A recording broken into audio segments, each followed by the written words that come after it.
On this week's episode of Circles Off, we have a very special guest. His name is Matthew Trenhaile. He is the head of growth sports at Pinnacle Sportsbook. We're going to ask him a bunch of questions about risk management, the recreational book model versus the sharp book model, and some betting advice too. We'll have some fun with it. Let's get started here on Circles Off. Welcome to Circles Off, episode number 81. As part of the Hammer Betting Network, you can check out all our content at thehammer.bet. Rob Pizzola here, joined by Johnny from betstamp. 81, got to be one of the easiest numbers, I would say. Maple Leafs legend. I'm not even going to name anyone else. Phil the Thrill, the Iron Man, Phil Kessel. I wasn't even thinking that. I was going right away, Terrell Owens. Oh, come on. T.O., 81, famous. Randy Moss, when he was with the Patriots as well, wore 81. I think he was 84 for most of his career, but 81 with the Patriots. He did. He was 84. That's when he signed back with the Vikes. Said, get your 84 jersey. Right, out. exactly. 81 with the Patriots. But 81 was an easy one off the top. And then obviously the Phil Kessel one. That was like third in my list. I won't even list another player other than Phil Kessel. Yeah, I did. Although I do have a Terrell Owens Buffalo Bills jersey.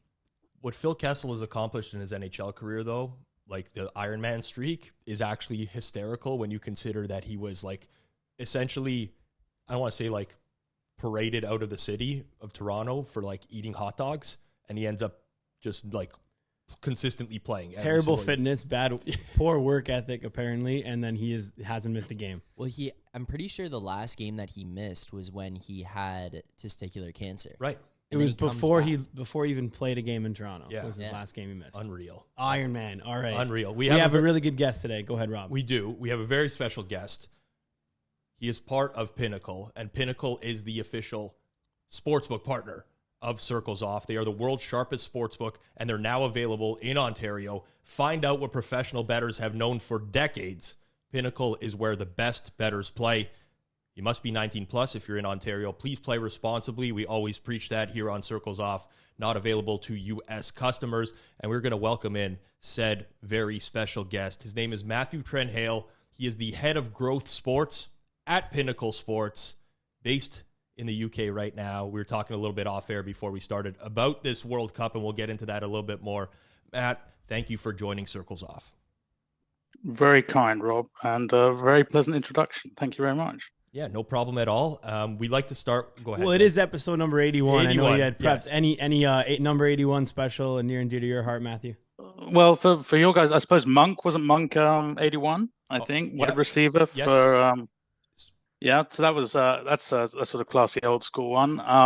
But the one, because I suspected I was coming on for 81, so the one I had was one of the from the old country. Rob is Christian Zaccardo. Wow. Who played about 17 caps, I think, for Italy. Yeah. And played for, I think Palermo was maybe his real best stint, I want to say, but, good player. And he chose 81 because of his birth year, and 81 is my birth year. So I thought, wow, the synergies are all there. But yeah, no, that is, 81 in soccer, not so common, right? There's not many of those, but yeah, no, I was pleasantly surprised to see that there was actually someone who was a legitimately very good player. So Zaccardo, not to get into history here, but I've been watching, I grew up with Italian heritage. Both my parents were born in Italy, and I grew up watching Serie A on Sunday mornings with my grandfather. So I know exactly who Christian Zaccardo is, and he was just like a utility defender and midfielder. Started with Bologna, went to Parma, and then eventually went to Milan. And that's when he took the step up in class to a good club, and his career just kind of fell off the cliff towards the end there. But I know exactly who Christian Zaccardo is. Played for the Italian national team as well. Interesting stuff. Yeah, a little bit before my time, especially in the soccer range here. But good to know that, Matthew, if you played in the NFL, you'd probably be a receiver wearing number 81 for the birth year as well. Yeah. So we can get into some World Cup here first, but before we do, what we always like to ask Matthew is if you can just give us a little bit about your background, what you're doing right now, how you came to grab that position at Pinnacle, and floor is yours. Sure, yeah. So my betting journey started when I was in college for the North American reference, I guess. And I wanted a job just to, help pay for beer money, that kind of thing. And I worked taking phone bets for a company in London back when still, almost all the bets were taken on the phone for sort of those kind of operators. And it was spread betting. Now, spread betting is probably too long to explain necessarily here, but if you're familiar with the points betting, it's the same thing. Got it. But yeah, so it was very much geared towards people who played the financial markets in London. That was the target audience. But yeah, so the first 6 years was just learning about. They were very mathematically minded about betting, very much early models, early introduction to live betting. They were very keen on live betting. So yeah, it's a great place to cut my teeth. Did some financial trading for a few years in foreign exchange. Did some work with a betting syndicate, specialized in golf here in London. Worked at Sport Radar, which is the people who supply a lot of the data for the betting industry and other services. And then eventually found myself at Pinnacle. And yeah, it's sort of, I suppose, slightly surreal. So I was hired by Marco Bluma, who's the ex-trading director of Pinnacle. And the surreal thing is that he'd heard a podcast episode that I'd done about the challenges of building a sharp book, where I think I ranted for probably a couple of hours. I think it was actually in response to something that Captain Jack had tweeted. And I sort of went bananas for like 2 hours on the podcast. And he said to me, like, yeah, I really like that episode. And I was like, oh, God, right. Because I swear on virtually everything I do, unfortunately. I'll try not today. And I was like, yeah, no, it's really good. I shared it with quite a few of the people at Pinnacle. I was like, oh, God, this gets worse. And yeah, but it was just kind of like, yeah, what are you doing now? And I was like, for you, nothing. So yeah, and it was like, okay, we're trying to build out. At the time, I initially joined Pinnacle in the B2B solutions. So, trying to provide, Pinnacle quality risk management to other bookmakers. And then, yeah, just weird, I suppose, succession of events. There was an opening in the trading team, and it was kind of like, oh, we feel awkward asking, but, I suppose you could maybe like just look after this for a little bit. Yep, I can do that. I absolutely can do that, And yeah, I'm sort of like a little weird fanboy in the sense that like people talk about their dream jobs. I literally am living my dream job. So I ended up doing that, and that's where I now am in trading and head of growth sports. And growth sports is sort of a weird Pinnacle type thing in the sense that we have what's called North American sports, which were the core sports of the 1997 or whatever, the original key North American professional and college leagues. And then spin out, we had soccer, which became massive, tennis, which became massive in its right. The original sort of poster boy of growth sports success is esports. Started out as nothing. Now it's enormous for us. And yeah, I'm in charge of the incubator of all the other sports that may become big at some point, or maybe not.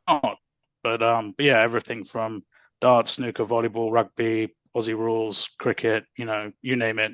Including I suppose the biggest stuff I do is I do the non-North American basketball, which is a lot of, Chinese CBA basketball, EuroLeague basketball, these kind of things, and non-MLB baseball. So those of us who are still, PTSD from lockdowns in the pandemic will be familiar with Chinese Taipei baseball, Japanese baseball, Korean baseball, that kind of stuff.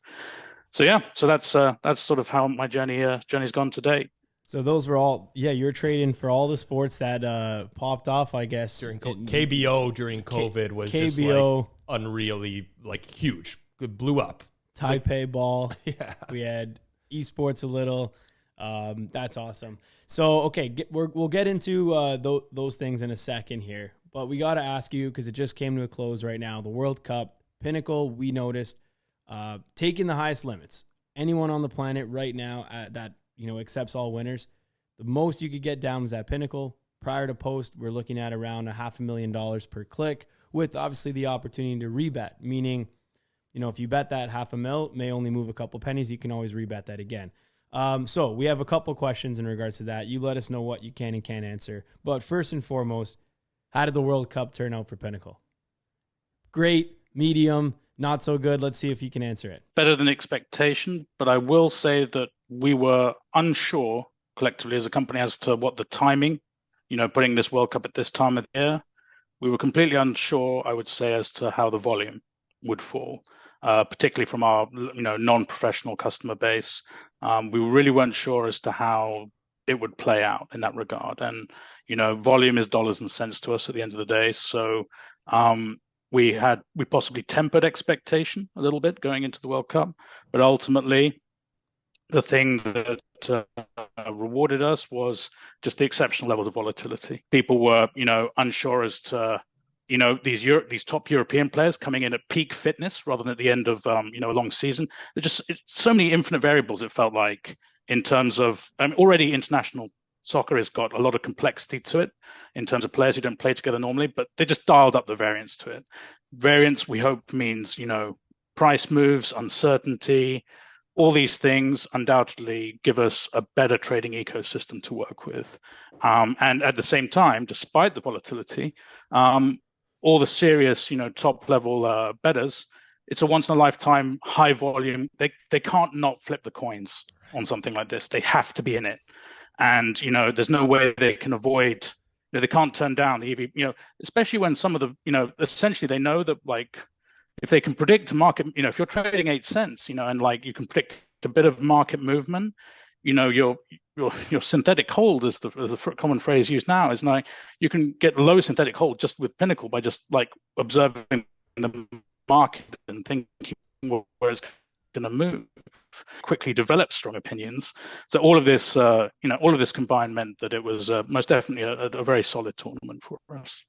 I think a lot of people would think of what Johnny was saying earlier with Pinnacle taking $500,000 a click, half hour before a World Cup match. And they'd be like, that's insane. How could anyone take that kind of money on a bet? How do you get to a point where you're confident enough in a number that you're comfortable booking a wager that's as large as that? So, there's several things at play. When we think of liquidity, I think a lot of people think of liquidity as the one-click amount. But in really high volume events, it's actually the number of dollars you can turn over every second or every minute. That's the real liquidity. And if you think of like a stock market, something like Apple maybe only have 1 or 2 shares at the top on the buy sell, but it'll exchange hundreds of thousands of times a minute, those shares. And for us, like if you think the 500,000 is big on one click, but if we're able to run through several million in a minute, then suddenly you're like, oh, okay. So it becomes proportionate of how much money you're going to be able to turn over. And you need to be able to know that you can buy and sell a bet easy. And when you're trading to that narrow spread with that much appetite to bet, you're in a situation where even if you think you've hit a little bit of a negative earn on one bet, you know that you have future volume for the next 29 minutes to be able to reshape it. And so you always feel like you can commit to that high size. I want to say it's not even one-sided either. People want coming to us, the big groups, the big professionals, they want that big size. And we want to make sure that bet lands with us. It doesn't land with, another entity in the global ecosystem. So, it's part of us, having to deliver on what the demand is for the people, who are betting in this sort of, to my mind, it's sort of mind blowing, like I'm not the kind of person who, I don't think I've ever placed a, certainly never placed a $50,000 wager. I may have placed a $5,000 wager at some point, but, like generally, 500,000 in one bet. And the thing is that the mentality of the people betting into that market is different in the sense that you're thinking $500,000 at one click. They may be looking to build a $5 million position across the market. Yep. And so they're going to not only click the 500K, but they may, do some other things elsewhere around the world. And then suddenly they're like, oh, look, Pinnacle's drift back a couple of cents. Like I'm going to get my, so that there's more rebetting. There's more, there's more scope. And also I think, I actually think that people are a bit freer in this environment to take skinnier edges just to get the volume. I agree. Which I think is interesting in the sense that Costa Rica has just lost 7-0 to the tournament, and you're thinking, okay, I don't feel rock solid about this now. But at the same time, I've got a, global synthetic hold of like 0 or less than 0%. and there's no other way to bet, 20 million of my, 200 million bankroll over my group's got, so just get it in there, you just got to. And so when you're faced with that sort of almost spiral, it's like a positive spiral, basically. A lot of games or sports can get trapped in this kind of like, there's not many people betting it. You try and raise limits, and the only guy who bets it, like maybe pretty sharp, and then you kind of like in this little sort of, just never really goes anywhere. And then suddenly you get something like a World Cup game or, big NFL games, these kind of things. And it's like everyone wants in. And then the movement also, like the moment people see movement, they may be like, I wasn't going to bet this game. I had no opinion. But now it's moved 8 cents. You bet your ass I've got an opinion, so it's just one of these things where, yeah, it just sort of, it really is this positive volume spiral that just beats. And then so suddenly you're like, okay, people want to bet $500,000. And we now can envisage that there is that much money flowing around to allow us to move that money around. Yeah. It just ends, and, I ought to, can't turn away the fact like this was hyper focused trading, multiple people on one game at a time. That's, this is no joke at this point. We're trying to get into that almost matrix predictive. The line will move here. We're so confident it's going to move here. We can, know in advance. That's the kind of level you want to get to for these kind of high profile stuff. So in that situation, yeah, why not hang a big number on the max bet? Well, the interesting thing that I've always noticed is you'll see some, maybe even some of the sports that you trade where the limit is a little bit lower, right? Meaning the limit's only $250 or $500, then as soon as one person clicks that max bet, it should in theory move a lot more, right? So every time I've seen, limits of like even 50,000 or 100,000, let's say for NFL, one click typically doesn't move that much. So it's crazy for us to see when a line near post for the World Cup might move even like 18, 20 cents with that limit, like how much was truly bet on that. So I think that's an interesting context you provided in that multiple people are trading that line per game. And they know they're going up against pro bettors and they're just trying to turn over as much volume as possible. And you guys are playing with a little bit of an extra hold, right? Because the bookmaker is actually taking the vig on their end. So, you obviously just hope it's enough. And what I loved what you said was like, if you take that a couple big bets, even if you think there might be negative EV at the time they come in, still have like 28 minutes to shape the line and figure it out. So that's cool. What do you think, Rob? Yeah, I think it's really interesting. I think on my end, it sounds a lot like, from a risk management perspective, the World Cup was successful for Pinnacle. And we hear a lot of the success stories in the space from different sports books when things go really well on their end. I'm very curious if you have any examples of potentially like a risk management failure from Pinnacle in the past, an event that didn't go your way, and specifically if you can point to any reasons why that was the case. Well, no, you did say to me that you were going to ask for examples of this. And I have to admit that the boring examples are things where things just break, right? Something goes wrong, and that's not necessarily a conscious risk management failure. But I have to give you some really obtuse examples, I'm afraid, from growth sports. But they do highlight, I suppose, how you just can't sleep on anything. So I'll give you an example that are you familiar with how the chess world championship works at all? Yeah. Johnny would be for sure. During COVID, he was probably the number one chess bettor in the entire world, I would say. Chess is it's a good betting sport. But yes, so, we're familiar. Continue. So there's the candidates tournament to see who plays against Magnus Carlsen, right? And chess falls under growth sports. So someone said, "Oh, you got to put up the multi-way for this. Got to put up the contest."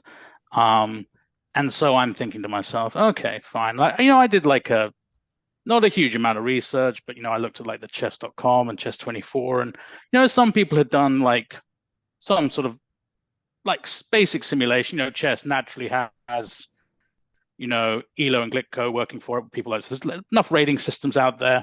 And I was like thinking to myself, okay. And then the other thing about chess is that it's actually quite liquid in Russia. So like the big Russian books actually take some quite serious money on chess. So I was like, got a market reference, got some models, just jam this together, up it goes, whatever. And first bet, like max bet, max. And I'm like, oh my God, what's happened here? And then what transpired is, of course, that the favorite for the candidates tournament was, butcher this, Ding Liren or Lin Liren, the Chinese player. Yeah. And it transpires. I always pronounce it Ding Liren, I think, but I don't know. Ding Liren. Yeah. So it transpires that, of course, he has this literally ridiculous ELO rating, and it's massively inflated because he only plays in China. He hasn't been allowed to play out of China. So he's just had loads of pats. He's just put it's like just horrendous, like heavyweight boxer padded record. Right. So all the rating systems, everyone just had him as like quite a short price favorite. And I was looking at it, and then like sure enough, like the second, I think it was, I want to say, was it Ian Neponchi, or they just call him Nepo? Yeah, I think like, so Nepo was the guy I think who won. Anyway, literally got pounded. And I was looking around afterwards, and you're like, you're always trying to find like, how have I had my ass handed to me so badly here? And you look around and it's like, oh yeah, so this one rating system I found had him like second best. And I was like, okay. So that's sort of, and after the fact, you kind of think, how's it going to help, I suppose. But yeah, absolutely. Like, that was a classic case of, and I was probably only Google page 2 away from reading about all the Chinese conspiracy about the inflated rating, but I didn't get to Google page 2. And someone made, it's low limits. But the thing is, this guy was like, I want to say it was like started at like 18-1 or something like that, And this guy was just like, yeah, this is 3-1, mate. I'm going to keep on hitting this. And I was like, it's one of those awful things where like you suspend, you're like, no, I mean, look around, the Russian books are still out there. Whatever. I'm like, okay. Put it back up, bang, bang, right. Okay, what's going on here? Yeah. And the other, this is a classic mistake, I suppose, coupled with, I suppose this bad risk management is, again, it's athletics. Now, I cannot remember, it was a Diamond League event. I cannot remember specifically. It was a women's, might have been like 800 meters, something like that. And it was something with rounds. I know that for sure because I put it up between rounds, compounded my error. This is how brutal it was. So I put it up, and you got several heats. So rather than just price everyone, we put up the field. This is very classic for sort of, I suppose, classic North American style booking is to have the field price. And I've always liked the field. I've never, like in the UK, we just quote a billion people, right? But I've always liked the field principle because, it's kind of like, you give people a nice sort of basket full of randomness, and it's like, oh, here's a price for it. I've always kind of liked that. So I sort of dumped them all in the field, and I thought that's fine. And little did I know that I'd created my own like Big Short style, basically, CDO bomb in my book without realizing it, because people just came on betting the field. And I was like, oh my God, what's going on in the field? And then you just thought to yourself, well, the favorite wasn't super. It wasn't like one of these minus 300 favorites in athletics or whatever. So it's kind of like, maybe it's like whatever, not too bad. And then we actually took some money on the favorite as they got pushed out, so the automation like pushes the favorite out a bit. I'm thinking to myself, oh, this isn't too bad. Anyway, so that goes down. The next heat, so I put it up after the first heats. The field now is getting absolutely pounded. And I'm like, oh my God, and I took it off, and I thought to myself, and I made this is like the cardinal sin in my, like, if you're trading NFL, it's different, right? But in my zone, I made the cardinal sin of going, how much shorter can it be? Back it goes. And then so I let myself get smashed 3 times. And then finally it dawns on me, oh God, the second favorite's in the field and I haven't realized. And I hadn't typed the second favorite. And so everyone knew that the second favorite therefore had to fall in the field price. Right. And the second favorite was like plus 350 or whatever. And like this thing had been, I think literally the first bet was at 50-1 or something like that. So yeah, that was a painful lesson. Did you get burned? Did the second favorite win? Yeah. Oh, 100%. And you know what the funny thing is about these bets, right? Is that as a book, they've never lost, ever. And yet, as a bettor, you're sitting there thinking, like, sometimes you get like, oh my God, I knew the injury before everyone. I had everything here. I knew the matchup between this, whatever. And it's like, like maybe some obscure, like, anytime touchdown like play or something like that. Just like this thing is like plus 200 and I got plus 1800. And you absolutely know that that person is just dropping it in the end zone. Like fingertips out of it. Like you never win these. The ones where you get the insane value. I mean, like the hundreds of percents worth of value. That never wins as a bettor. And yet as a bookmaker, they never lose. So you're like, how does this work? These bets must just like negate themselves in the world somewhere. Yeah. So but yeah, when you're sat on that, it's like you just know like, oh, this is already won. There's no doubt about that. I caught a Rams bet last season where one book forgot to list the top like 6 touchdown scores and then had a field price of like plus 700. So it was like for the Rams, it was like Cup wasn't listed. There's like literally none of those guys were listed. It was the beginning of the season last year. I think like Woods wasn't listed, Henderson, whatever, and it didn't win. This is one of the most common edges I think that certain people look for. This specific one right here. We have another content creator here at the Hammer. He goes by Joey Kanish, and he's maybe sent me a dozen bets that he's really liked in his life. Probably 10 of those 12 have been, hey, they didn't list this person and he's going to be in the field. Go and bet the field. It's sometimes like some NASCAR grouping or some golf grouping. It's just like random stuff of, which golfer from this country is going to perform best. They don't have top South African with this guy. Exactly. Right. They just missed someone. So that's a common one that I think people look for. It's funny that you mentioned that one.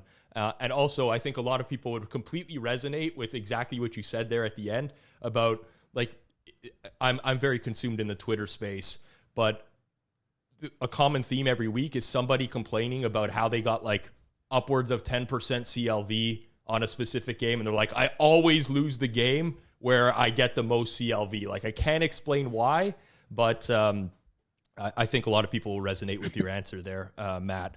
I do want to talk a little bit about the profiling of accounts. Specifically, we know that this happens with more recreational books, but for different reasons. A lot of times it's just so that they can, let's say, reduce the player's limits very quickly. With sharp books, you might use the flagging of accounts or profiling accounts in different ways.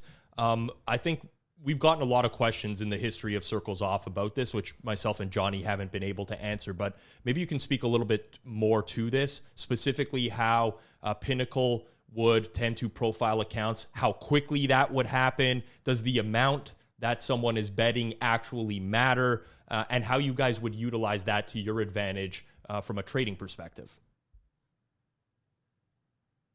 So obviously I would have to, I think everyone would appreciate, have to pick my words carefully here. But I don't think I'd be saying anything untoward by saying that every single bet is a potential piece of information, and every bet has potential to carry signal or noise, essentially. And there are several layers to any bet. What sport is it placed on? What market is it placed on? Was it a main line or an alternate line? Was it placed at the open? Was it placed just before close? Was it placed in running? Was it placed just after a red card in soccer? Huge. There's all these layers, and the player is only one part of that. So to use the word profile, like Pinnacle is profiling the markets, it's profiling the people, it's profiling the time. It's a huge amount of elements that go into it. And these problems are why we still believe firmly in the power of the human trader, along with automation, because quite often humans are capable of observing these patterns and actually picking them up faster than some sort of machine learning exercise can sometimes pick out the pattern. So in terms of we always are looking for who the sharp customers are, undoubtedly, and we're also very cautious that, so as a bookmaker, we must constantly create resilience, and our robustness of how we trade comes from, we tend to err on the side of caution rather than jump the gun. Just like a bettor, if you win 10 bets in a row, you think you're a hero. You just inverse it. You just flip it. As a bookmaker, you've got to constantly think just positive variance for the bettor. Could just be run. So we're often waiting for good statistically significant records to develop, right? And we're patient. We're in this for the long game. We can afford to do that. Now, if you're doing the exact same thing as someone else, well, that's a piece of information, right? Yep. If you bet exactly at the same time as other people, or if you bet in a notoriously, I suppose, volatile spot, these kind of things, there are certain things that we can, deduce, behavior from in advance. But I would say, it's very much in our interest generally to, allow records to reach into the thousands before we take any aggressive, sort of viewpoint on these things. That's sort of just what's the prudent way, I guess, to go about it. But all these things can vary. If Rob bets the NHL openers, his ROI is different than if he bets the closes. And so sometimes, you may get an account. Let's say Rob did both. What are you going to do now? How do we profile Rob's account? Well, when Rob does this at the opener, it means one thing. When he does this near the close, it means another. When he hears that the goalie's out, that means another thing. So it's very difficult to sort of, I think, there's this idea that, well, we've got just nothing but Billy Walters and, these kind of people here, and we've got everything else there. And, just make these guys move the line massively and make these guys, do nothing. And then that's all she wrote. And the reality is that there's just sort of, you can get bogged down into it, but there's a lot of complexity in it.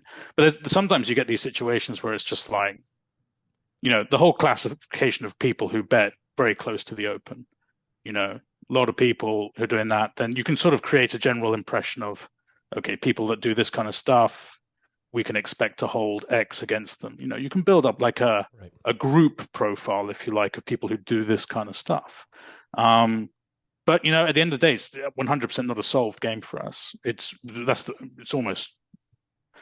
sounds weird to enjoy your life being hard, but I do quite like the, customer profiling, how people create their edge, how they improve, spotting when that edge disappears, That's super challenging, right? But the very nature is that we're desperately trying to create, the most horrendous shark tank possible. We're desperate to get the absolutely most unpleasant, ruthless, winning bettors ever, because they're the ones that chew out the not quite so ruthless ones, right? So, the guy who was, destroying us in 2014 may not be the guy who's destroying us now. And if you're super lucky, they don't realize that they've lost it, right?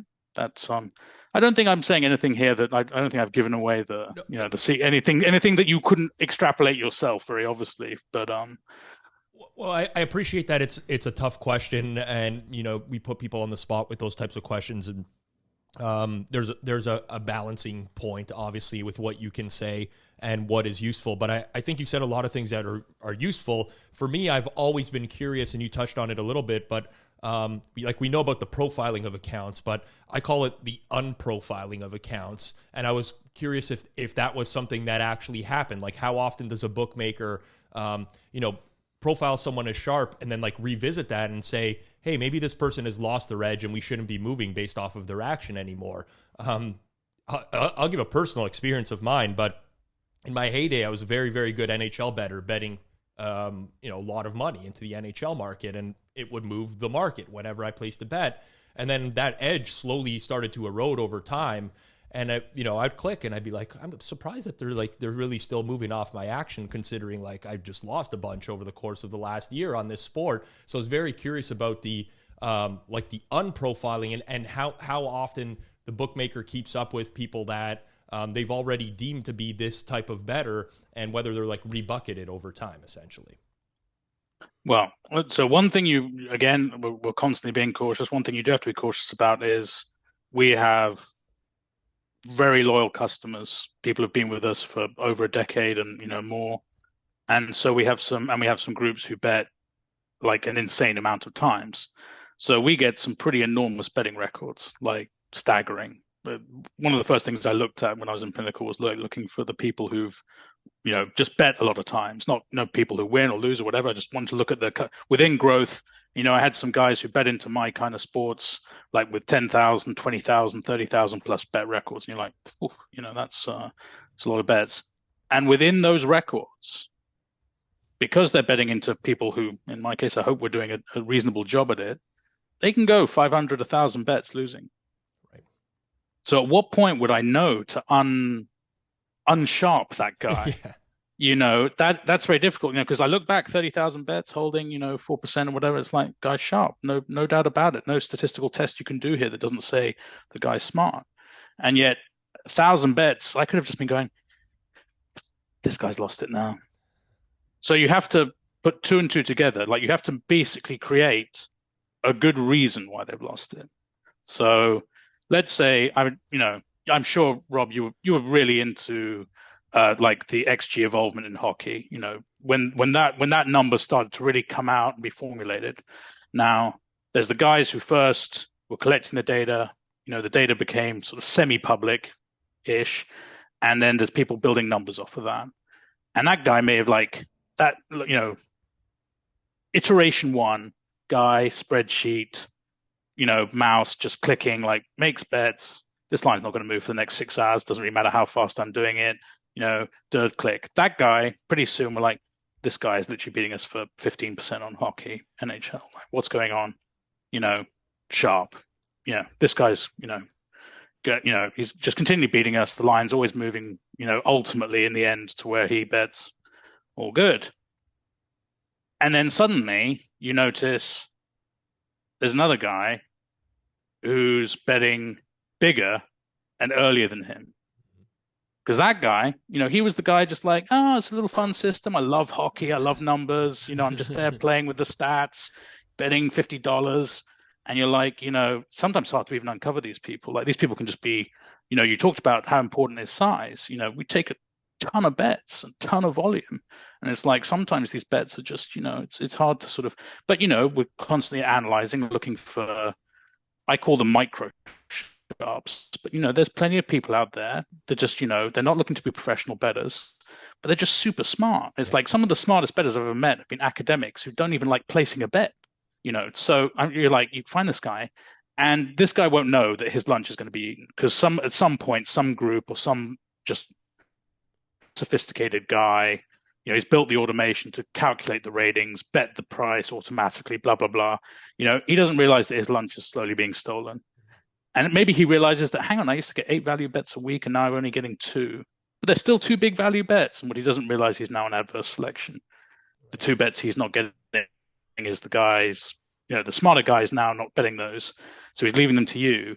And then slowly but surely, now in that situation, if a human, again, huge amount of data science at Pinnacle, huge amount of machine learning exercises, huge, just huge data dumps, these kind of things, have every bet since Pinnacle's inception, every single one, all recorded.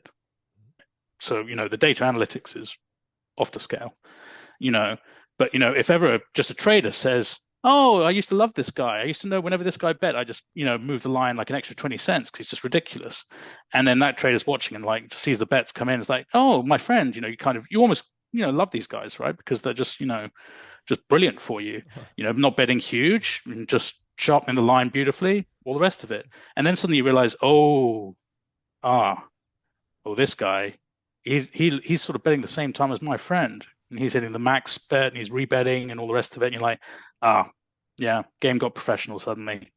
So whatever that guy, and sometimes it's always these, it's kind of like if you invent it, I don't know who invented the first, was there a search engine before Yahoo? I don't know who the very first search engine was. Google gets to have the glory. But, there's always in all sports betting, there's the guy who first discovered the pitch FX data, or the guy who discovered the barometers at the games with the humidity, the guy who discovered XG, the guy all these people. It's so rare for that person to get proper rich, because at some person, because often these people are just really curious. They just love ideas. And they love playing with things, but that doesn't necessarily have the ruthlessness, And then suddenly Kanish comes and talks to them, and and they figure it out. It's light bulb. It's like, I don't know what you do, but I promise you, I'm going to absolutely hammer this. Just give me the chance, and I will do it. And it's like, I think, guys, I want to say that I've heard on a podcast before, Rob, people like reached out to you on Twitter, didn't they? When they're looking at your hockey numbers, they were just like, I don't know what you do, but it looks good to me. So let's get it. Let's ramp this up. And there's always someone looking to ramp it up at the end of the day.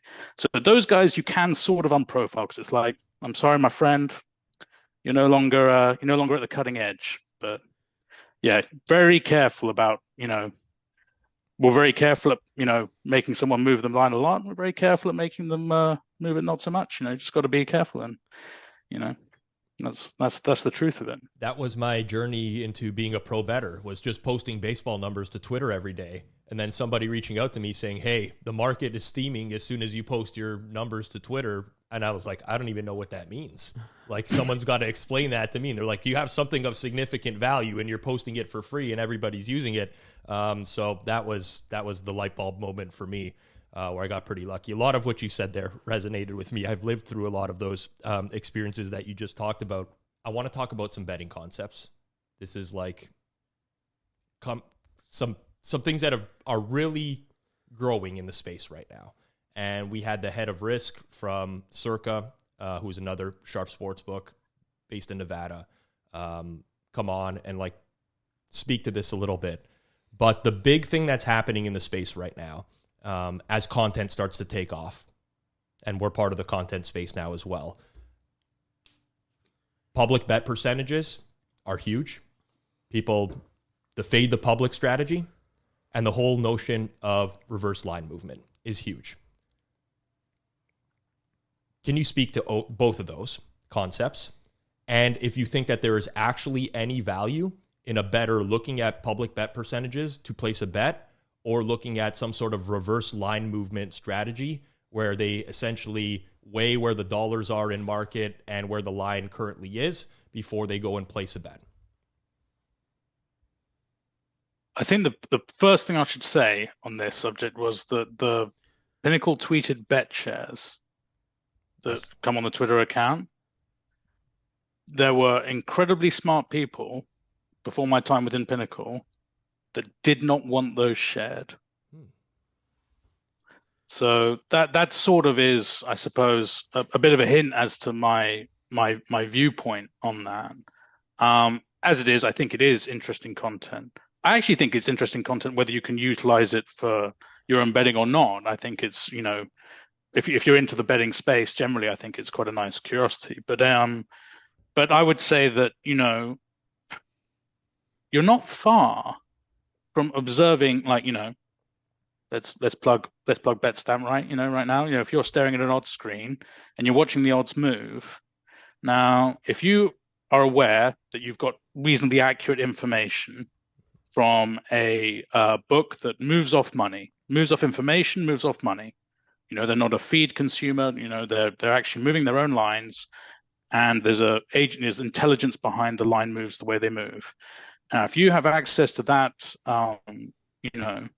bet share, bet counts, basically, not the volume, but you get to know the bet counts, and you get to know what the odds are now, and you can look through your odds. Do you guys have odds history within the betstamp? We do, yes. Yep. Yeah, and you can see the way the odds move and the size of the moves. You're not far away from extrapolating what goes on. Now, once you've extrapolated what's going on, the question is has the steam run out the move, or is the price now at equilibrium? Right. I would say that the price is not always at equilibrium. And sometimes what you can do is you can actually look very specifically at the game. So I would say that the race to equilibrium is sort of faster in like sort of low liquidity, almost a lot of these games just have no real systematic bias in them. That just literally the money drives it towards its sort of relative efficiency. It may not be very efficient, but it's efficient relative to the other people trying to bet into it. But you get these big games, things like Monday Night Football or World Cup games or whatever, where you can get these situations where you're like, yeah, I can see why there might be still room in that. I suppose you have to put it in our minds as to, right, so Pinnacle's job is to make as much money as possible from the next bet. Well, not just the next bet, but sort of for the remaining bets they envisage. And they have put themselves in this situation. Now, is it advantageous for them at this point to hold the line if they're predicating where the next bets are coming? So, like public, I think people always think about wall of public money, bet count 10 million versus bet count 2, but the 2 is, two of the sharpest, syndicates in the world kind of thing on the other side. But I think, let's say you've established the quote unquote, sharp side, as in where the higher, you talked again about bet size, smarter people tend towards bigger bankrolls, tend towards betting bigger. There is undoubtedly a correlation with that. I don't want to say, people will always like to say oh, I know this guy who just donks off $1 million here and there in Vegas. Of course. But, very generally in our ecosystem, people who bet max, who, are betting big, they tend to be the people with an objective, and they know how to get there. So, you definitely can get to the point where this price is definitely lopsided in terms of, there appears to be more signal on this side, more noise on this side. Now, should it go further? Should it not? Well, you can look to see where the next move is and make a deduction from that. Is it still going that direction, or is it still going this direction? You can also look at the narratives behind the two things, comeback game for, Tom Brady after injury, whatever, these kind of, you can look at what sort of narrative is building around it. So I think it's I think a lot of people want to say it's pure garbage, there's no value in it, all the rest of it. If you, like anything, if you make it your sort of life's work, if you dedicate yourself to just purely looking at odds moves, and then somehow you've got an access into that real-time information. I don't know how, I've never really known how these people who claim to have I don't know, ex bookmakers numbers. I don't know how real time it is, and I don't know how necessarily get access to it. But I do know that, I think people are a lot of saying it's not worth anything without all the extras. And I do kind of agree with that. But I do definitely think sometimes you can find yourself in these huge games, where it just makes sense for us to, not let the sharp side completely dictate the game. Huge amounts of public money makes sense to earn off the public money. So, BetShare is going to give you a little window into that, I think.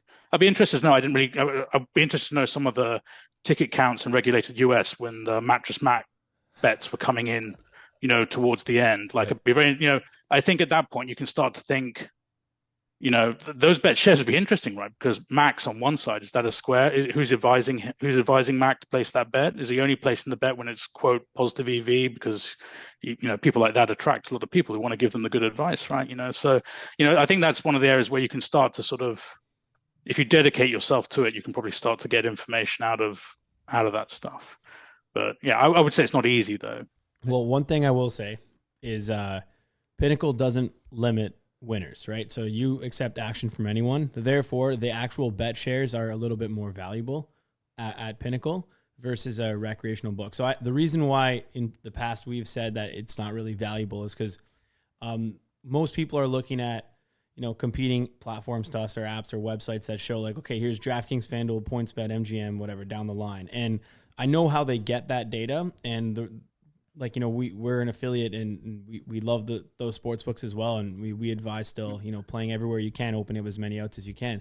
But we might get an email from one of those sports books to our affiliate team in the morning saying, hey, here are today's bet percentages if you wanted to use these for promotion. And they come in the morning. So that means they probably pulled it either the night before or right in the morning.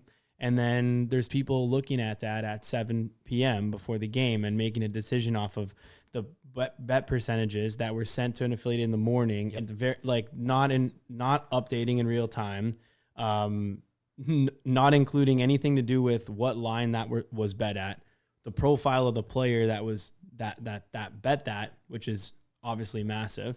And then on top of that, that was just the opening number, the line, like you mentioned. It's once you've even determined, because it's definitely possible to determine, okay, which way is this line going to move? It's once you've determined that, it's okay, I could have determined from these bets that this line would have moved from 3 up to 5, but it's already at 5. So There's no value then after. I think if you had given me, hey, this is every bet that was placed at Pinnacle, you don't even have to give me the percentage. Just give me like, here's all the bets I were placed on this game throughout the day.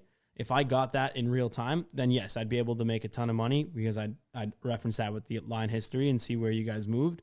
But just giving me a summation saying like, hey, this is how many percentage of people bet this at any given snapshot, I don't think I could earn off that. But maybe again, like you said, if you make it your life's work, maybe, but I don't think I could earn maybe off maybe if you were looking at real-time data for a sharp book and then using that to formulate bets at more recreational books, I think there's a possibility of that as well. You know what I'm getting at? For sure, but then you don't even really need that. It's true. You just need the line history. You really just need the line. Exactly. Is all you really need. An interesting story so when I traded in finance, we were generally dealing to the retail market. So people who wanted to just trade, foreign exchange or the price of gold or whatever, open up a private account. So like Robinhood, but sort of before Robinhood. And often there was good leverage before the US in particular clamped down on this. You could get like 100 to 1 times your money to trade on foreign exchange and things like that. And they actually built in-house back then a trading algorithm, so a prop trading algorithm for us, where basically whenever 70% of our, because if you think like sports bettors lose, it's nothing compared to people who try their hands at financial trading. Yeah. It's just unreal. Like over 10 years, I think we like had less than 5 over a 10-year period, like who sort of sustainably made money. And we had this thing where, and it was an absolute perfect inflection point. The moment it went 70-30 long to short on a market, you knew that was the time to fade it. It was absolutely ridiculous. Like the sheer power of every greedy cognitive bias of everyone who wanted to get rich all at once. And when the market hit that apex of like, everyone's got to be in this. This is the trade to be in. This is the Tesla. This is the whatever it is. Literally, you hit that point and it's like, that is the point to reverse the move. Yeah. And it was incredible. Like this thing just made, I think at the time people kind of were unsure of like, is it this easy? Like, just, it was betting, it was sort of trading for us, but not in like monster size. But it was just ridiculous to the extent that I actually had people like say to me like, I might actually have to like shift some money like into my pension or whatever. And it's like, what do you mean? It's like, I mean, the market's going to go up. And he said, why? Because literally 80% of our customers are short. So it's just going to go to the moon right at this point. And we're like, it actually became, people like actually considered like making, life financial decisions based on this indicator. It became so ridiculous. So in that sense of like knowing when the public is super just absolutely juiced to the max on the side, whether there's value in the price or not, It definitely, if I ever see that skew that large in a bet share on Pinnacle, where before I worked here, I would always be like, oh, let's just see what the price action is. Mm-hmm. I definitely would always have a look, just to see, like, because you're kind of intrigued to see how that sort of plays out. And and the funny thing is that if the most intriguing thing is when the price has not moved at all.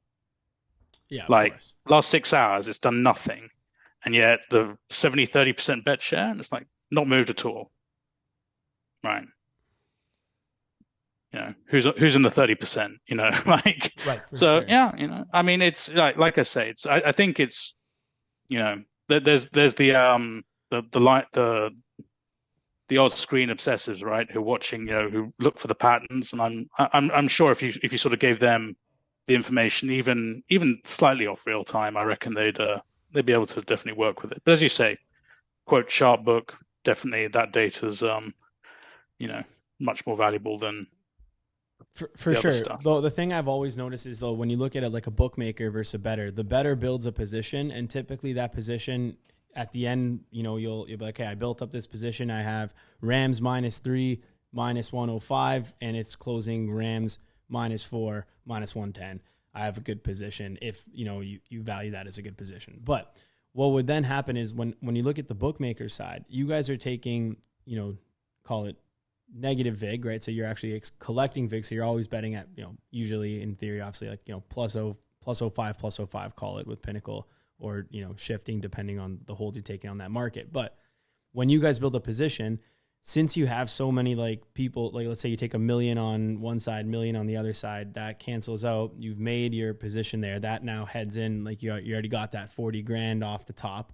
And then now, so when Pinnacle ends up with a position, they'll be like, okay, we have the Rams -3, but we have it at plus 117. Yeah. Because of, all of the money that came in and the way it works. So I always look at when I'm looking at, hey, like we need to be on the same side of the book as the bookmaker. Like we're laying -110, -101 if you shop around and, go no hold for sure. But we're laying -10. You guys are usually collecting. Right. At the end of the day, your position will likely be a good position and will likely have collected a bunch of VIG to make that like a +12, +17. And in that scenario, sure, we can get the same number as you, but we're not going to get the same price. We need to win at a different threshold than the book. And usually like between 4 and 5%, because of the hold. So that's my issue with the fade the public stuff, right? But it's not apples to apples. Matt Metcalf tweeted out the other day saying that Circa Nevada was holding 3%.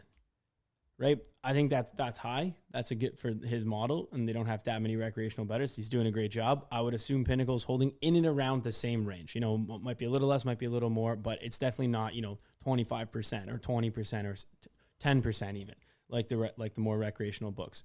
So if you guys are building those positions up and only holding 3%, then how good do you have to be as a sports bettor to hold 3%? That's the key. Yeah.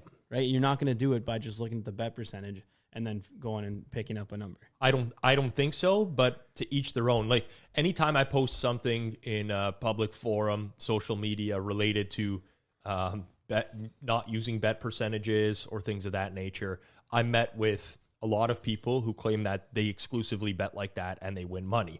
Now, who knows if that's true or not, right? Like everybody thinks they win money in sports betting. We know from industry studies that like 1% of people actually do.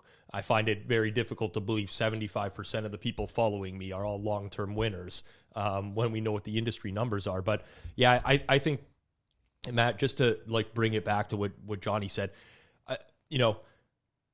I consulted for sportsbooks for years, so I've kind of been on the book side of things. And you take in a bunch of bets, you get plus 110 on the side that you like for a lot of these books that are out there. Now the bettor wants to be on the exact same side as the book, but they're not getting plus 110. They got to go out and lay minus 110. So now you have it's not apples to apples, right? You have to win 5 more bets out of 100 than the book actually has to do in order to win. You're looking at 9%. It's a big difference. I'd be remiss if I didn't defend the apparent easiness of booking by saying that if you think the minus 110 is powerful, adverse selection's 5 times more powerful. Having to book every line versus you being able to pick and choose. For me, from my perspective, is that whenever a bettor is placing a bet, in their mind, they're not paying the VIG because their fair price that they're taking is bigger than the bet. Yeah, definitely happening. So from their perspective, if they make something like minus 130, minus 110, you can say that they're paying the VIG. They're paying the VIG relative to a fair price of 50%, but you haven't made it 50%.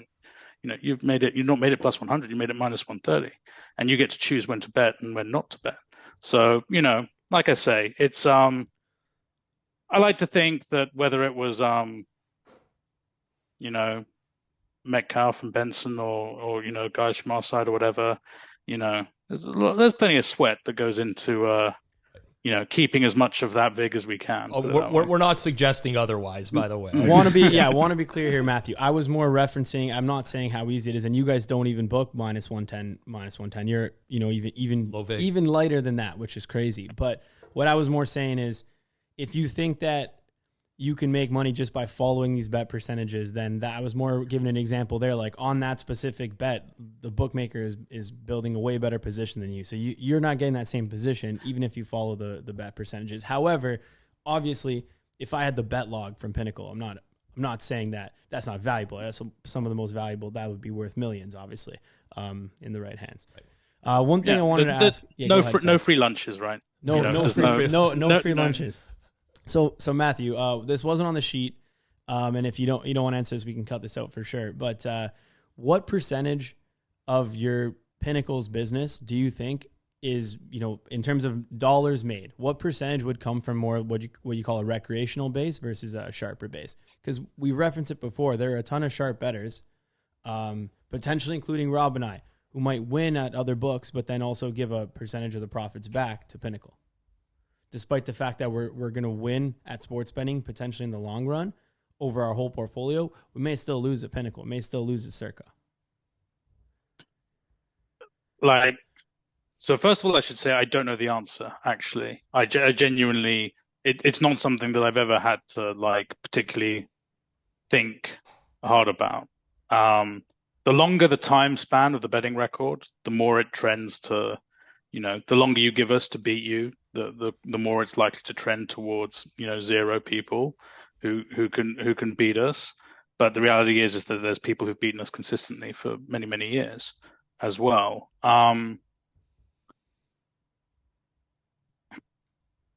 The more you play, the more you lose. That's what I'm hearing here. If we're doing our job right, sure. If we can't get better off people, at the end of the day, we don't, we have to pay you for the information. But if we pay you for it long enough, hopefully, eventually we learn a lesson. Otherwise, it's pretty expensive tuition for us. Yeah, for sure. But it's hard. It'd be hard for me to know. One thing I do know, and the average Pinnacle customer average is better than a coin flipper. Okay. So it doesn't beat the VIG, but is better than a coin flipper. Is the average Barstool customer worse than a coin flipper? That I have a belief that they are. So from when I was at Sport Radar and we were doing this is back, when I was sort of working with the managed trading services department, we would look at books which had a customer base that we genuinely believed would still make money VIG free. Wow. Because the cognitive biases, think of the guy who literally saw Spain win 7-0 against Costa Rica. Right. And he is there's only one outcome of the next game. Spain might win by 10 now, and I always said Spain were great. Look, they won these big events before, literally every single newspaper, Barstool article, ESPN headline, he's just aggregating it like this incredible neural network, just processing all the biases. He's spoken to the guy in the bar. Do you like Spain? The guy's like, I love Spain. Knew it. He is just pulling all that in the same way the sharpest models, algorithmic models, are trying to completely remove all bias, 100% from it. I don't even, if ideally the machine places the bets for me, I don't ever have a subjective opinion. This guy is he's pure subjective. Nothing. He's just distilled it down into its purest form. And he's like, do you know what? I'm not even going to take Spain at the -2.5. I'm going to take the -4.5 plus money because it's impossible they don't win by 1 billion. He is just literally and these people 100%. And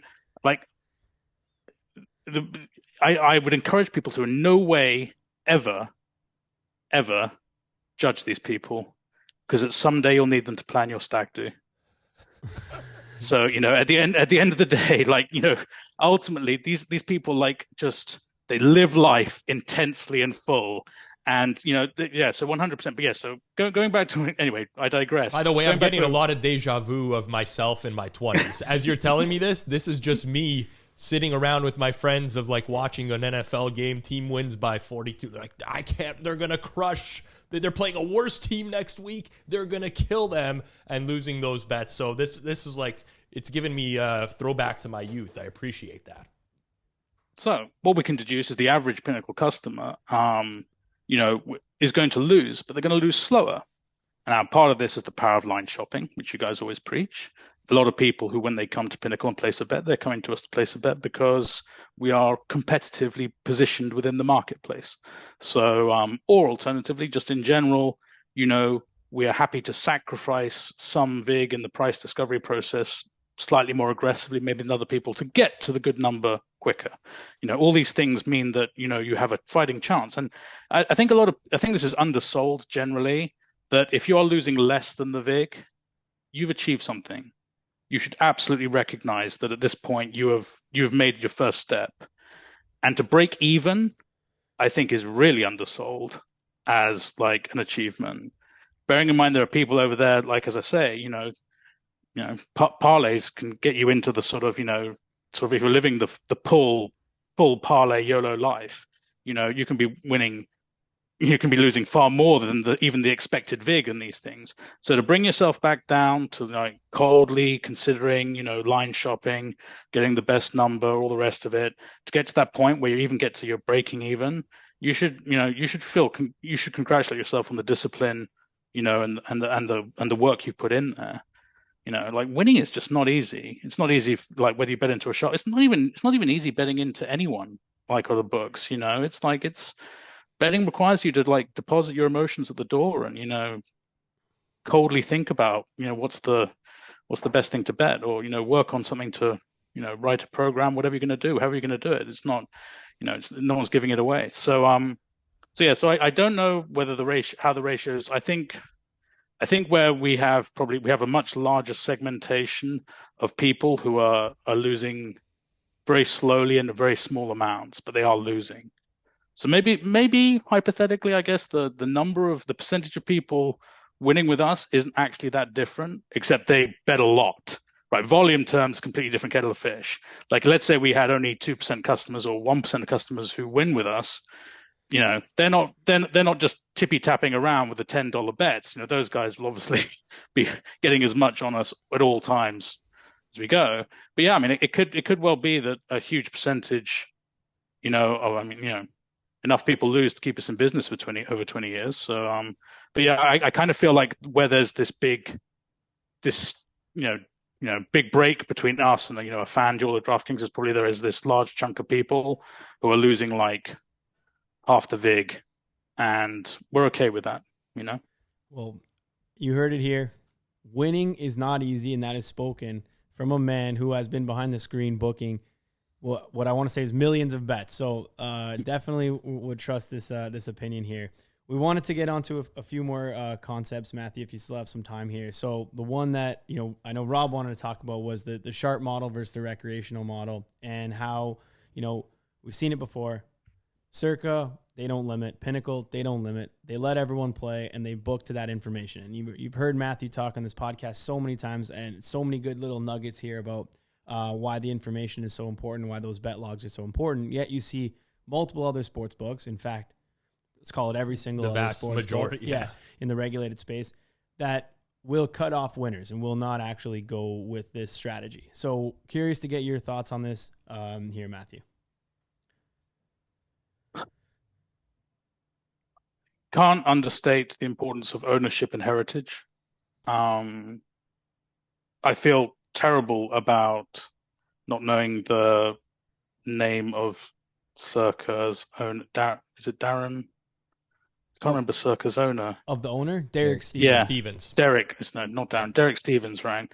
Derek Stevens, what I understand from the limited, discussions I hear, on the internet, is someone that wants to make this sportsbook. And he wants to make the sportsbook that way. And he has empowered a group of people to make that sportsbook that way. Now, Pinnacle's original founders, all games players, big stakes bridge, big stakes backgammon, absolutely a lot of gamble in them, super smart, and they wanted to play a game. They didn't want to play like an easy game. Don't get me wrong, if you manage to get a lot of, casual bettors with you, obviously the game feels easy at times, but they weren't bothered about whether the game was hard or not. They wanted to play the game, and the game of booking was just like intoxicating to them. So, our current CEO, Paris, she has a wealth of experience in the booking world, right from the, working, all the way up through, all the levels to where she's got to now. She believes in us. She believes in the traders doing the job, all the rest of it. And the ownership structure within Pinnacle's behind us.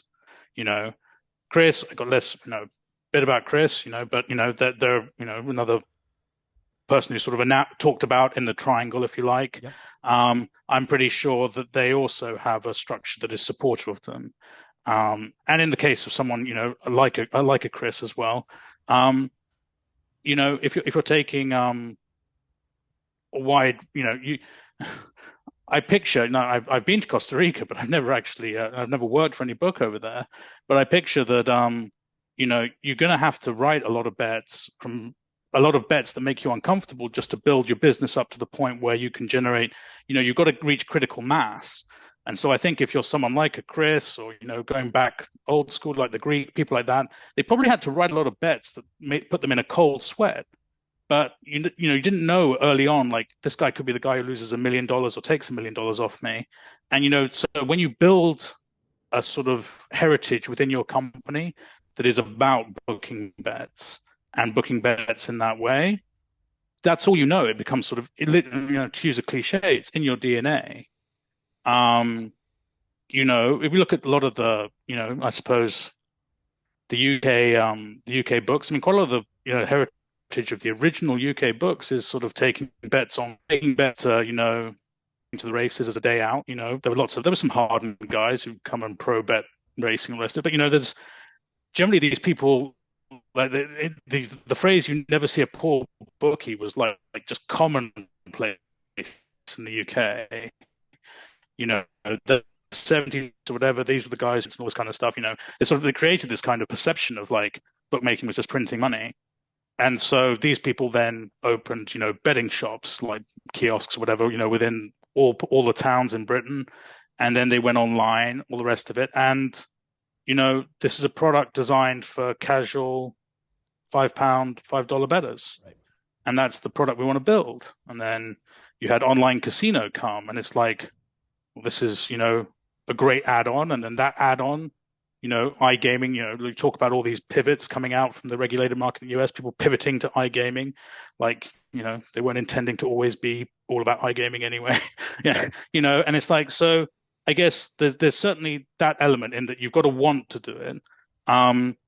Because there'll always be that, I suppose, internal debate of dollar invest. Like if you're the owner of, let's say you want to create a company and like, let's say, oh, you want to open a sports book, and the guy says like, here's model A, here's model B. And it's like, okay, well, I've got, $100 million.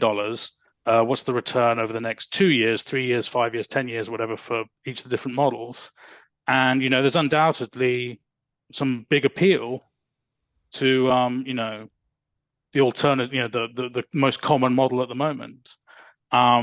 And our model probably looks like hard work, right? And it probably looks like hard work, even harder work, when you look at the global taxation frameworks and the regulated frameworks. There is, licensing restrictions. They're currently, everyone's seen bookmaking as this infinite money pit that we can take money out of. And when sometimes when you see some of the, maybe not the US numbers, but sometimes you see some of the numbers that come out of Europe over the years, you're like, gosh, there does seem to be just limitless money. But the sports want the data fees. The local areas, states or countries, they want the tax, and they sometimes want the tax on. Do they want the tax on turnover? Do they want the tax on GGR? Do they want? There's a myriad of things that suddenly mean that what does each dollar that someone bets with you cost you to facilitate, and what is the cost of getting the customer in? Now, I consider us fortunate in that we've built a brand with good integrity, that's trustworthy, and fortunately, quite a lot of people end up betting with us because they don't have many other options to bet elsewhere. There's no point, beating about the bush there. So, and we don't, funnily enough, we don't have to pay any marketing dollars to get the person who's been closed elsewhere to bet with us. So, that's undoubtedly a benefit to us. And we welcome, like I say, those people with open arms. Don't promise them an easy game, but absolutely, it's going to be should be an enjoyable one. Should be a really stimulating one, that's for sure, if nothing else. What are your thoughts on esports moving forward? Obviously, you're a big managing that team at Pinnacle now. So, what do you think on the prospects for actually esports betting, and where would it eventually, hopefully, rank in? I'm not managing esports has flown from growth. Esports is its It's own above big growth now. It's grown. It's full grown. So and it's massive. It really is absolutely huge for us, and it's growing. It's one of those things where we're growing generally, across the board. But in terms of it's more hockey stick growth with esports than it is. And, there's a whole new generation of people, being born all the time now who are sort of coming to the age where they're really becoming either new people becoming engaged with esports, or alternatively, there are people who got into esports early who are now coming to the stages in their careers where they have more disposable income, right? These guys who, grew up playing a lot of these games as teenagers, but now they're, let's completely stereotype, Silicon Valley software developers or whatever. Not that they would be betting in California, of course. But, these people would, suddenly have disposable income and want to bet. And maybe they want to bet on the things that they've actually become more familiar with than, Monday Night Football, whatever it may be. So we're definitely seeing, growing people who only bet on esports. We're seeing people who open accounts because they want to bet on esports with us. People, who just like I said, the volume is growing there, the product's growing. There's an unbelievable amount of content, right? Fixtures, leagues, etc. And yeah, it's something that we take very seriously. And, we're also fortunate enough to be at the sort of the vanguard of integrity within it as well. So where would you say it could, accusations, COVID, etc. Where would you say it could ahead. eventually rank one day in terms of the major sports? Do you ever see it surpassing any of the bigger sports? If so, which one?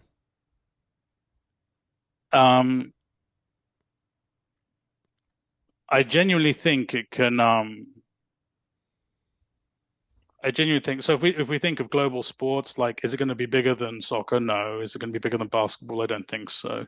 At the end of the day, those are sports that can be played in the poorest countries and the poorest areas in the world with no effort. Maybe if Android handheld devices, come down to $5 or whatever, and you can play the games on them. Who knows? But generally, and in terms of if you're talking specific North American market, will it be bigger than the NFL? No. Although, I don't know, I suppose give it 50 years and enough parents don't want their kids playing football anymore. They want to play soccer. Who knows? Maybe that does change. Maybe NFL does lose its crown, but generally no. But I think it can beat out a tennis. Maybe this is something that's exclusively to us because we seem to have done a very good job of acquiring the fans who want to bet esports.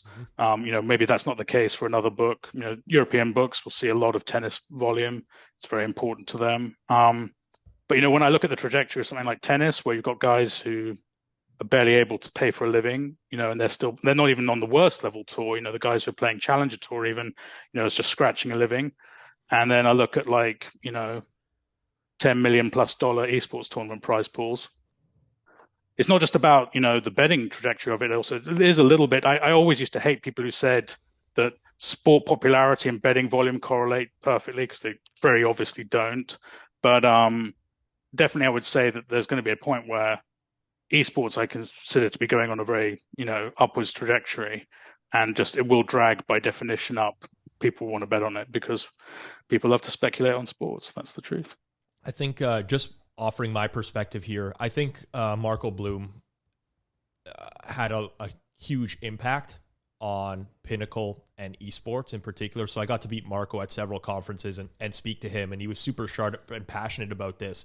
As someone who's I'm not a video gamer myself. I've always been fascinated by esports and esports betting. I've ran esports focus groups before with gamers and bettors and so on and so forth. And I think traditional bookmakers, a lot of the ones that are offering esports out there, just treat the esports bettor like they're the exact same as a sports bettor. And I think that they're way more nuanced, and it's completely different, to the point where an esports bettor, depending on the way you actually spell esports on your website, whether you capitalize the S or you put a hyphen, they're going to say, no, these guys don't know what they're doing. This is a disgrace. There's no way I'm going to bet there. And I think where Pinnacle has separated itself in market is I mean, I'm not in the inner workings of Pinnacle or whatever, but I think Marco's passion with esports and just him being involved in that in a daily really grew up the market offering to the point where Pinnacle has just, I wonder if esports is growing industry wide or like market wide as much as you think it is, or if it's just that you're seeing that within Pinnacle, who is an industry leader in esports. Because when COVID happened, for example, right, this would have been, I think, the prime opportunity for esports betting to take off. You got nothing else going on, but lots of video games that we can bet on. And there were some offshore sports books running like Madden simulations and FIFA simulations, and those were doing well. But from the bookmakers we talked to across North America, they're like, yeah, we didn't really see a huge uptick in esports during the pandemic. And I find that, like, I'm floored by that, really, because it's like one of the only things that people could bet on. So that's just my perspective. I wonder if you want to comment on that at all. I feel like Pinnacle is an industry leader in esports, but maybe market wide, it's not having the same, it's not growing to the level that potentially you believe, Matthew. Yeah, I would say that the broader bookmaking space will. So I think that the big pivot point is esports is massive in Latin America, and while Latin America has been growing as a region for bookmakers to enter into, it has been probably slower. You know, Brazil is on the brink of sort of regulated now. I think the laws were passed, but Brazil is massive for esports. You know, India is not a regulated betting market yet, but people want to get in there, and everyone focuses on cricket. And yet, mobile esports is absolutely massive in India. Will China ever officially regulate its betting space? But you know, Tencent and the likes, you know, esports is absolutely enormous. You know, there. You know, Korea not regulated, Japan not regulated. Well, Japan's got its own sort of regulations. There's huge areas where, you know, I think if all these places changed their regulatory structures and every book was just allowed to enter with an online service, you know, I'm maybe I'm overshooting this, but I think it would literally flip the switch overnight. Yeah. So right now, when people are talking, you know, if we're talking to books in Nevada or books in the UK or books in, you know, Ontario even, and it's like, you know, how's esports been for you? It's like you know, your journey of technology and experience of team sports in schools and things like that, it's sort of a different journey you've been through. Whereas like my mother's family is actually from Peru. I know I don't look it. But like, you know, in the late 90s, like going to like internet cabins at like 2 a.m. in like South America and like playing like Quake and things like that, you know, it's just, you know, the intense passion they have for like the games as well is just like off the scale. So, you know, I think right now there's no one, you know, people can't operate in these jurisdictions, and there will be a time when I believe, sort of, I kind of naively, this is probably the most naive thing, is I kind of believe that ultimately everything will become, you know, open to everyone, but, you know, that no guarantee of that. But yeah, I do think, like, let's say China decides to just have a national bookmaker, just, you know, like there's going to be one bookmaker and it's going to be the Chinese national bookmaker. I imagine that the Chinese national bookmaker would have King of Glory or whatever, one of their most popular esports. I picture it would actually have that to bet on, and I picture it would be massively popular. So yeah, I guess, you know, like so much in the world, it hinges on governments rather than on popularity. But in terms of people out there wanting to speculate on it, it's like, the skins market's been massive for esports. People kind of sort of underreport and undersell the size of that market. And a lot of those people, if given the right product, would translate in the same way that, you know, DFS bettors have in many ways translated to being bettors. You know, yeah, so I think, you know, it definitely, there's no reason why I couldn't do that. But yes, I absolutely am skewed by the fact that within Pinnacle, you know, I've seen other bookmakers, you know, like I said, at Sport Radar, we were looking at the books of like 100 odd bookmakers, and, you know, esports was insignificant as a piece of the pie. And then, you know, within Pinnacle World, it's enormous. But I do think in the right areas, in the right jurisdictions, it's going to be a behemoth, really. I'm interested in getting into a betting advice question here. So the last episode of Circles Off we did was a Q&A. Johnny was tending to business matters, and we had Plus EV Analytics here in studio, and we took a bunch of listener questions, and we were able to get around to some of them. But there was one that I'd specifically like to ask you here, which I think would be interesting, and some people might be able to take away something. So we do have a lot of people who are new bettors that watch Circles Off. They're not, seasoned sharp bettors that have been betting for 15, 20 years. One of the questions we got was, where should an aspiring quant or data scientist or even a new bettor focus on in markets right now? Essentially, if you could start from scratch, what do you think would be worth the effort? I'm interested in your take. You've been in the industry for a long time. For someone that's new to the space, maybe has some sort of math background, programming skills, what do you think is a good starting point for them? Ultimate ambition is to become a professional bettor, or just to get involved with betting and see how far you can take it, kind of? I think I don't think people are starting to bet to lose in the long run. So let's make the assumption that they're trying to bet to win, but maybe not at a professional level. I firmly believe that. So I think there's a lot of people that feel that you need to be so dispassionate that actually not knowing anything about the sport is in somehow a benefit. And weirdly enough, there are plenty of Pinnacle traders whose understanding is they understand the numbers and the movement of money and money flows exceptionally, and they don't have like a deeper understanding of the sport, and they don't need it to. But from the bettor's perspective, you're not being paid a salary like a Pinnacle trader is, and you've not fallen in love with the game yet. So to get that engine started, to get that fire in you, I think it helps to pick a sport that you're engaged in, which has its risks because you're obviously going to be emotionally attached more to a sport that you're already engaged in. But I think in order to understand the domain nuances, like if you build a model, it's really nice to be able to put your finger on what the model might be getting wrong with a bit of domain knowledge. If it's like, if you didn't know anything about football and the quarterback's out, and you didn't know what that meant, you'd be, to use a grotesque example, but like that would be a big disadvantage kind of thing. So I think you want to put as much little resistance.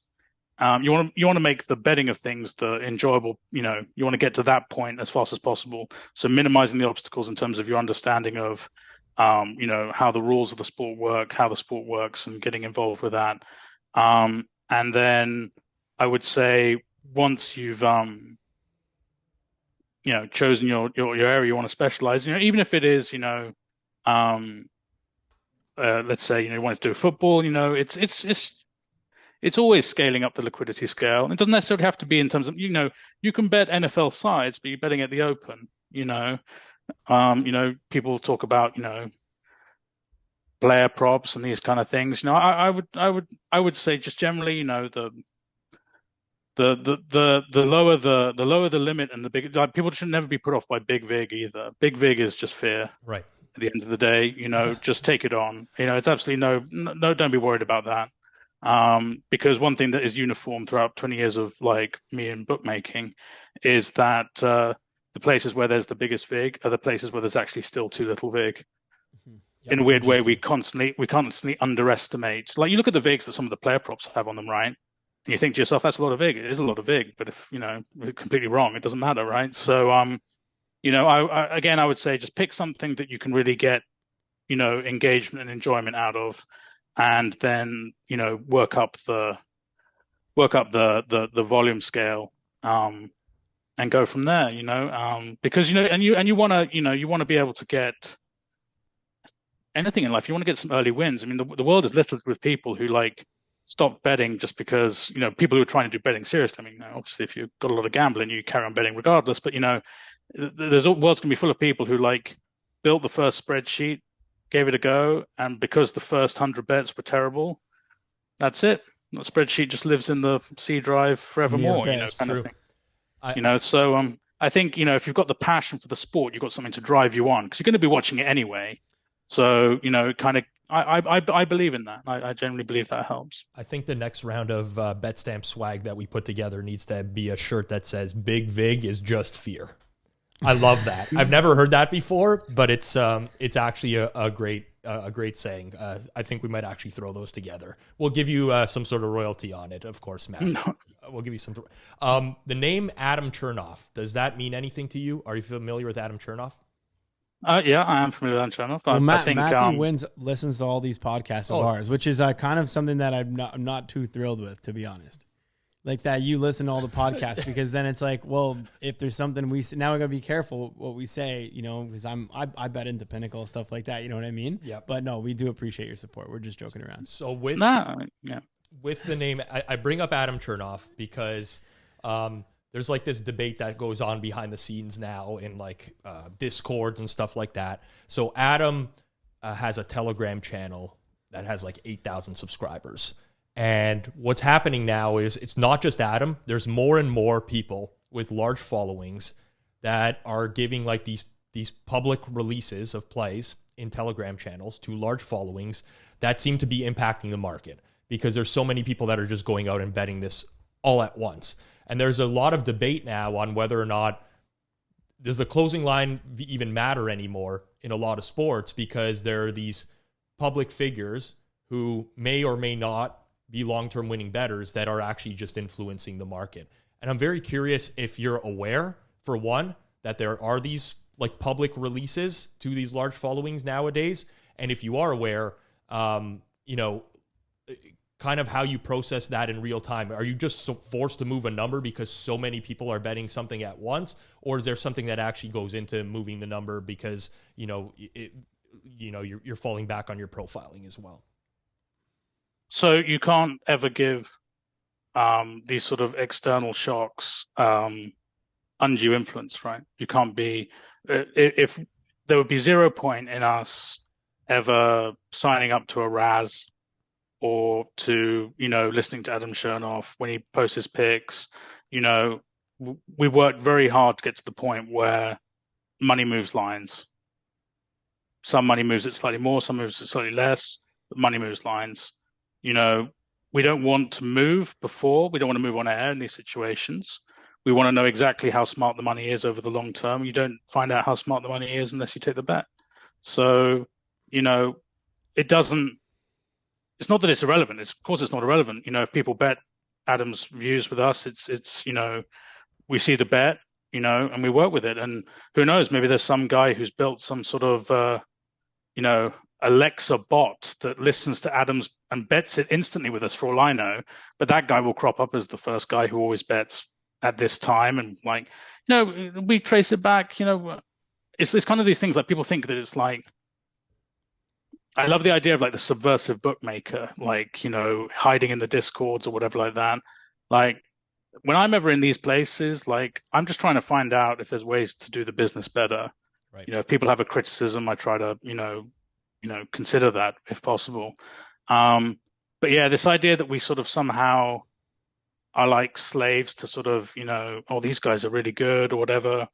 No, you just let the chips fall where they fall, right? You see how the money goes, and you just over time, like if we built a really super specific strategy to handle like Adam Chernoff's releases, how long before someone games that? How long before someone flips it on us? Yep.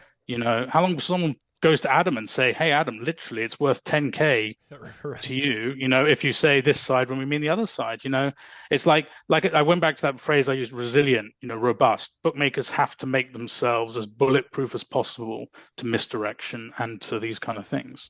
So yeah, we're aware of them. Certain sources, very popular, definitely generate volume.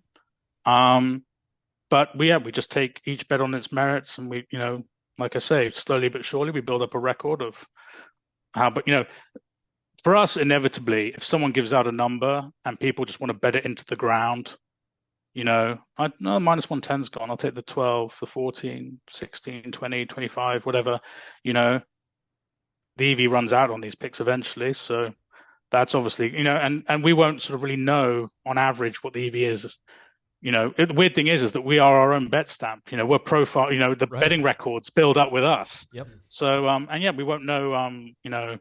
We won't know Adam's record until we take the bets. So yeah, it's I I don't want to sound like dismissive of it, like No. because people, it just we let it happen and we go from there.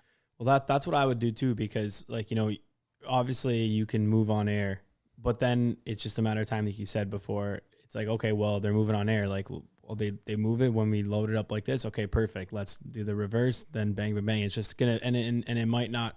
You guys might not catch it until it's too late as well. And then next thing you know, okay, bam, there's the profitability. Might as well just take the hits once and call it a day. Yep. Move on the action. We have one final question for you, Matthew, which is the same question that we ask all of our guests.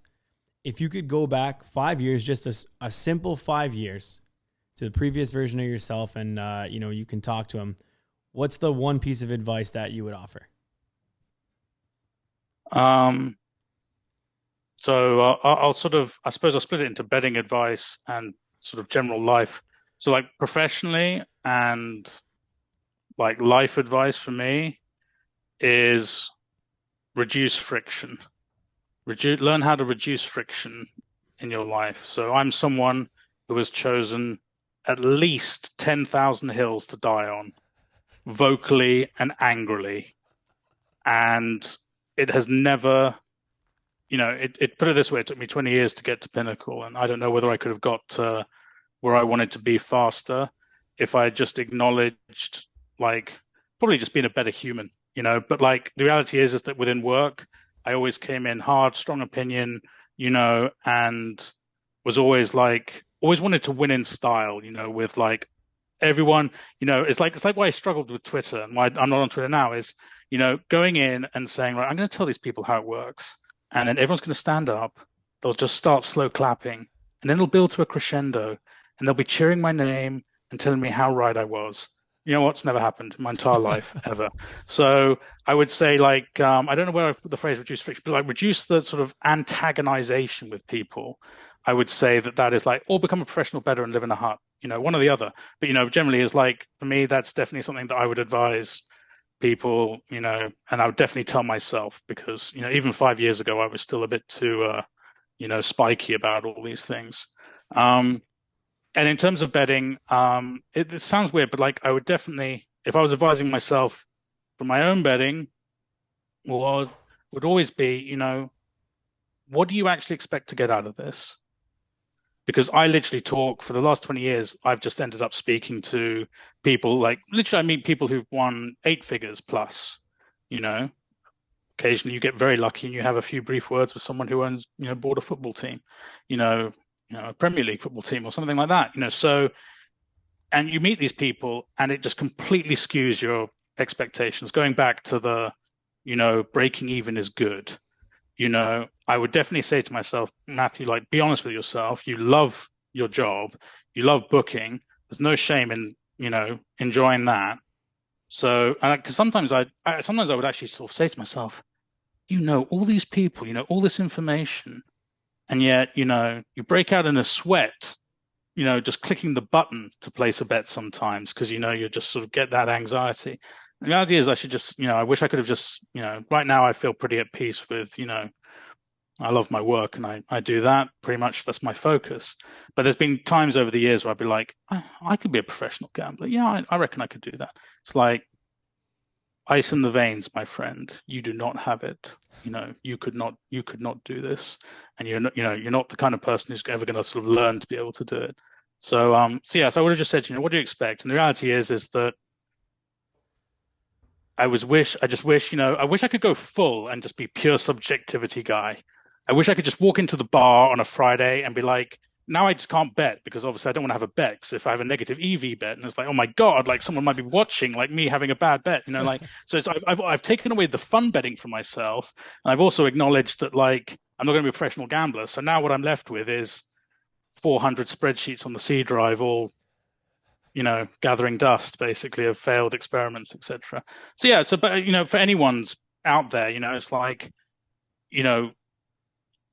there's lots of people, professional bettors, whether it's your podcast or the Risk of Ruin or Spank, all these other podcasts that are basically interviewing wildly successful people, and they did it, like literally we're trapped in survivorship bias world at this point, and so you can be like, you just step back. How realistic is that you're that person Now, what would be good? Define what good for you is. And if, getting to the end of the season, and your $1,000 bankroll is $1,200, does that feel good? You're damn right. It should feel fantastic, So, that's definitely, I'm sure a lot of people will be like going, so what you're saying is just lower the bar until you can get over it, right? Is that what you're saying? But yeah, like I would say, I haven't lowered the bar in I haven't lowered the bar in my work, Right. I still want to be the best, bookmaker in the world. So yeah, pick and choose your battles. So that would be but yeah, have a clear idea of what you want to get out of betting before you go full bore and just firing off like a lunatic, I would suggest that caution. Thank you very much for the response. I think that's very helpful. I could definitely take that first piece of advice to heart. Just not create less friction. Yeah, probably myself as well. Any questions you had for us, Matthew? If not, we'll close off. Well, one day I may resurrect my own podcast and I'll have you both on and interview you. But until Absolutely. then, I've probably spoken too long already. So Absolutely. So when you're going up against those growth markets on Pinnacle, when you are betting, KBO, not only are you up against that VIG, but you're also up against this man right here, Matthew Trenhaile, the head trader for growth markets at Pinnacle, one of the sharpest in the game. We appreciate you taking your time to come on. You've been very generous with it, and we will talk to you soon and see everybody else next week.